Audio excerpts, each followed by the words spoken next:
شروع ہو چکا ہے.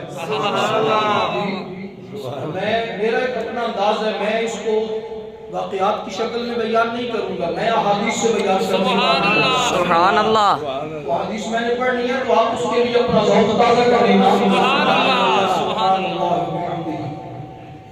حضرت انس بن مالک حضور کے بڑے مشہور صحابی ہیں، 10 سال حضور کی نوکری کرنے والے. آپ فرماتے ہیں بعث رسول اللہ صلی اللہ علیہ وسلم رجلا من اصحابہ، حضور نے اپنے صحابہ میں سے ایک بندے کو بھیجا. اس کا نام کیا ہے؟ یقال له سفینہ، اسے سفینہ کہا جاتا ہے. سفینہ. نام اس کا ہے مہران یا رومان، کہا جاتا ہے اسے سفینہ کیونکہ ایک مرتبہ بوجھ اٹھانا تھا، سامان زیادہ ہے، ایک بندہ اٹھا نہیں سکتا. سفینہ کہتے ہیں کشتی کو. حضور نے فرمایا تو ہی ہمارا سفینہ ہے، چل تو ہی اٹھا لے. حضور کی دعا کی برکت سے انہیں طاقت مل گئی، انہوں نے سامان اٹھا لیا. سفینہ نام ان کا اتنا مشہور ہوا کہ اصل نام ان کا عام طور پر لوگ جانتے ہی نہیں. سفینہ ان کا لقب، ان کا نام پڑ گیا. حضور علیہ السلام نے سفینہ کو بھیجا بکتاب، ایک خط دے کر الى معاذ الى الجبل، حضرت معاذ بن جبل کی طرف. یمن میں حضرت معاذ بن جبل وہاں قاضی ہیں یمن کے اندر. حضور کے حکم کے مطابق حضرت معاذ بن جبل کو قاضی مقرر کیا گیا. حضرت سفینہ کو حضور نے خط دے کر بھیجا حضرت معاذ بن جبل رضی اللہ تعالیٰ کی طرف. سبحان اللہ. سفینہ جا رہے ہیں، راستے کے اندر گزرتے ہوئے نا اذا ہوا بالسبع، اچانک ایک درندہ سامنے آ گیا. سین با عین سبع، سبع اس کا معنی ہوتا ہے 7، یہ 7 گنتی والا 7 8 7، لیکن اگر با کے اوپر پیش پڑے نا اس کا معنی بنتا ہے درندہ. سبع اس کا معنی درندہ، اور آگے اس درندے کا نام بھی موجود ہے رابط. رابط کا معنی ہے شیر، یعنی وہ درندہ ہے. اور کون سا درندہ ہے؟ شیر ہے. تو حضرت سفینہ رضی اللہ تعالیٰ کو راستے کے اندر ملا اور وہ بیٹھا ہوا ہے راستے کے اندر فی وسط الطریق، راستے کے درمیان میں وہ شیر بیٹھا ہوا ہے. حضرت سفینہ جب اس کے قریب پہنچے نا فخاف ان یجوز، تو گزرتے ہوئے آپ کو خوف ہوا کہ درندہ ہے کہیں اٹھ نہ جائے، حملہ نہ کر دے. فیعوب الیہ، حضرت سفینہ وہیں رک گئے. رک کر آپ اسے ایک ارشاد فرماتے ہیں.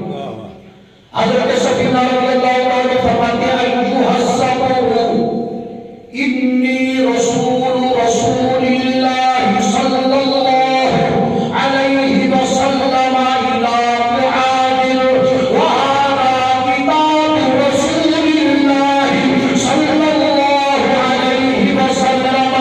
اے شیر، میں رسول اللہ کا قاصد بن کر حضرت معاذ بن جبل کے پاس آ رہا ہوں.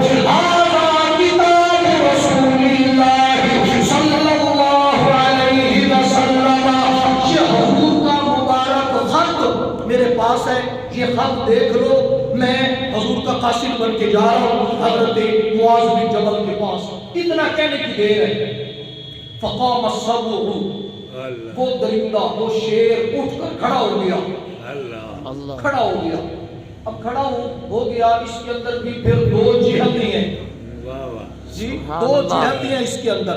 ایک تو مشہور سی بات ہے بالکل آسانی سے سمجھ آنے والی کہ وہ اس لیے کھڑا ہو گیا کہ آپ نے اسے فرمایا میں حضور کا پیغام لے کر جا رہا ہوں اور مجھے راستہ دے، تو وہ اٹھ کر کھڑا ہو گیا. اور دوسری وجہ یہ ہے کہ جب فرمایا نا ھذا کتاب رسول اللہ صلی اللہ علیہ وسلم، یہ حضور کا خط مبارک ہے، ممکن ہے وہ درندہ حضور کے خط کے احترام کے لیے اٹھ کر کھڑا ہو گیا. سبحان اللہ. یہ حضور کا خط مبارک ہے، اٹھ کر کھڑا ہو گیا اور صرخ، اس نے آواز نکالی. ثم ہبہبا، پھر اس نے ہلکی آواز میں کچھ بولا، سرگوشی کی ہلکی آواز میں کچھ اس نے کہا.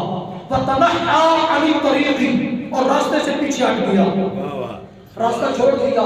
فمضى بکتاب رسول اللہ صلی اللہ علیہ وسلم الى معاذ، آپ خط لے کر حضرت معاذ بن جبل کے پاس پہنچ گئے. ثم رجع بالجواب، پھر وہاں سے جواب لے کر حضرت معاذ نے جو جواب دیا اس جواب کو لے کر حضرت سفینہ واپس آئے نا، وہ شیر دوبارہ پھر بیٹھا ہوا ہے. فخاف ان یجوزا، آپ کو پھر تھوڑا سا خطرہ ہوا کہ کہیں حملہ نہ کرے یا کوئی ایسی بات نہ. پھر رک گئے. آپ نے پھر فرمایا ایھا الصبر انی رسول اللہ صلی اللہ علیہ وسلم الی معاذ وھذا جواب کتاب رسول اللہ صلی اللہ علیہ وسلم الی معاذ.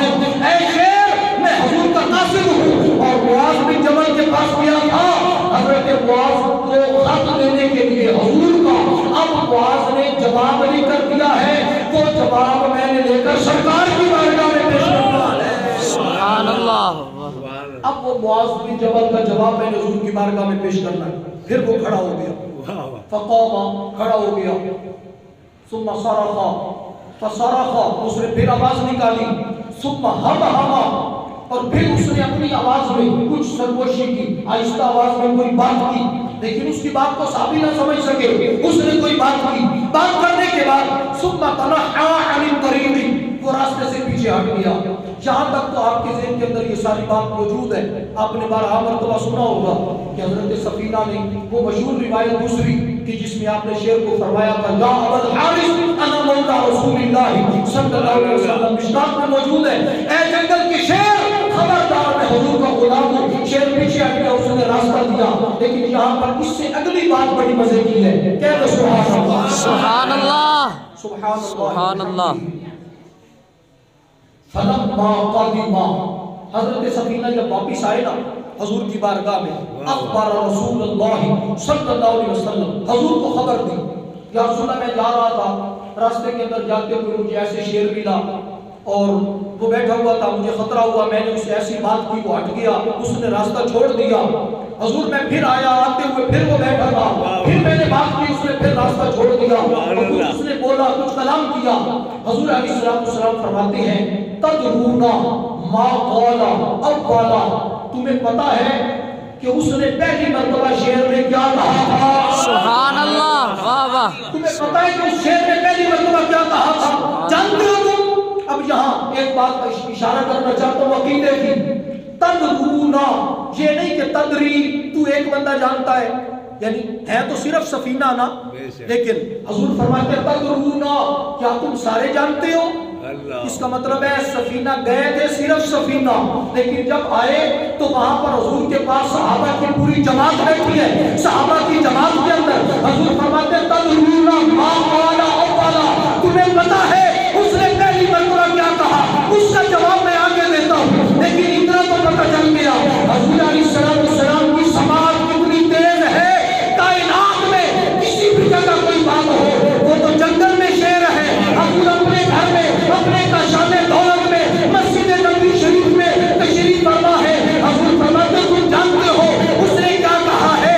اگر شیر کی آواز کو حضور اپنے گھر بیٹھے سن لیتے ہیں، غلام درود و سلام پڑھے تو نبی پھر بھی سن لیتے ہیں. سبحان اللہ، سبحان اللہ. سبحان اللہ.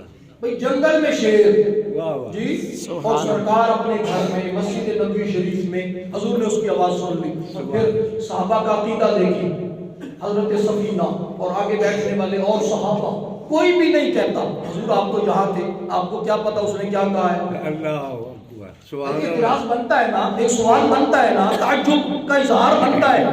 کسی صحابی نے بھی اعتراض نہیں کیا. کیوں؟ اس کا مطلب ہے صحابہ کا عقیدہ بھی یہی ہے کہ کائنات میں کسی بھی جگہ کوئی بات ہو، اللہ نے حضور کو سننے والے کان عطا فرما رکھے ہیں. سبحان اللہ، واہ واہ. بریلی کے تاجدار نے ترجمہ کر دیا اور فرماتے ہیں دھولے میں صدیق کے سننے والے قرآن، دھولے صدیق کے سننے والے قرآن،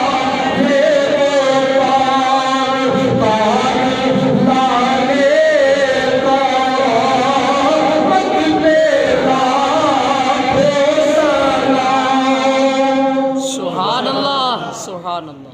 اب اس شیر نے کہا کیا؟ حضور فرماتے ہیں جانتے ہو تم نے پہلی مرتبہ اس نے کیا کہا؟ اب اس نے جو سرکار نے جملہ ارشاد فرمایا، اس نے تو اپنی بولی میں ہم اس نے کوئی آواز نکالی تھی. اس کا تو ہمیں پتہ نہیں ہے نا، لیکن جو سرکار نے اس کا ترجمہ کر کے صحابہ کو بتایا وہ ترجمہ آپ سن لیں۔ سبحان اللہ۔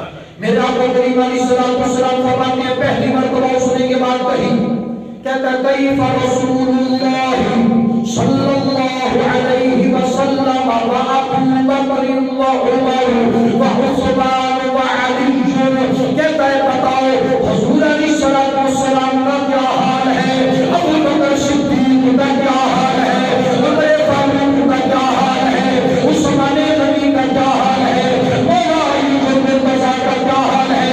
پہلی مرتبہ سن یہ بات کی، اما ثانیہ دوسری مرتبہ اس نے کہا اقرئی رسول اللہ صلی اللہ علیہ وسلم فابا بکر و عمر فعثمان و علی فسلمان و صہیب فبلال من السلام۔